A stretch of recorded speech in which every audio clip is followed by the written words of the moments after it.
El presidente Macri concretó su veto anunciado. Lo hizo en el marco de un acto con los trabajadores de Cresta Roja.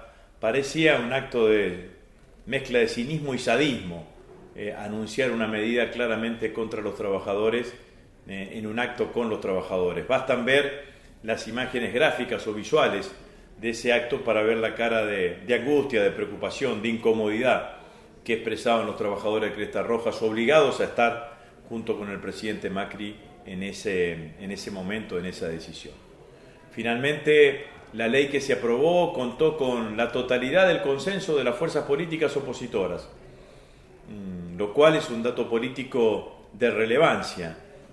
La oposición, quizás por primera vez desde la asunción de Macri como presidente, todas las fuerzas políticas lograron unificarse detrás de una votación. Es la primera votación, además, que pierde el macrismo en la Cámara de Diputados y en la Cámara de Senadores. Es decir, derrota política no a manos de una fuerza política en particular, sino con la conjunción de todas las fuerzas políticas que componen el arco político opositor en la Cámara de Diputados y en la Cámara de Senadores. Quizás uno podría aventurarse que es el momento de mayor soledad del macrismo, de mayor soledad del presidente Macri desde que llegó al gobierno el 10 de diciembre del año pasado.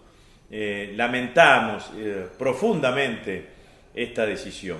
El lamento viene a partir de desoír a quienes impulsaron la construcción de una ley que tiene como objetivo claramente proteger a los trabajadores y proteger el empleo.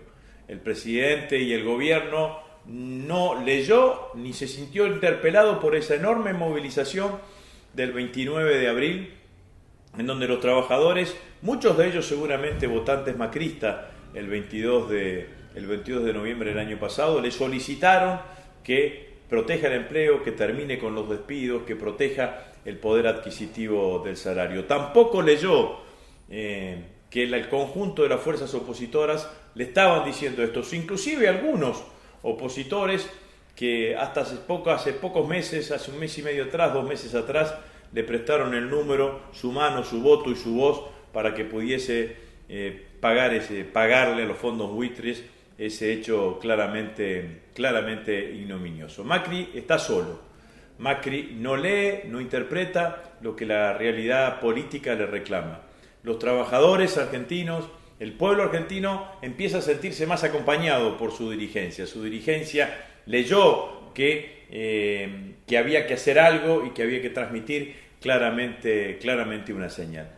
También hay que decirlo con muchísima claridad, no es para Macri, no es para el gobierno la generación de empleo un objetivo, ni la pérdida de empleos un problema. Para Macri los problemas están en otro lado, los objetivos son claramente otros. No figura en el proyecto del macrismo, en el discurso del macrismo, la generación de puestos de trabajo. Yo lo había advertido ya claramente en la campaña electoral del año pasado. Decía que era preocupante como las fuerzas políticas opositoras, ninguno hablaba de la generación de empleo. Claro, no hablaban de la generación de empleo porque en el gobierno, cosa que está sucediendo ahora, no solamente no generan, sino que destruyen puestos de trabajo.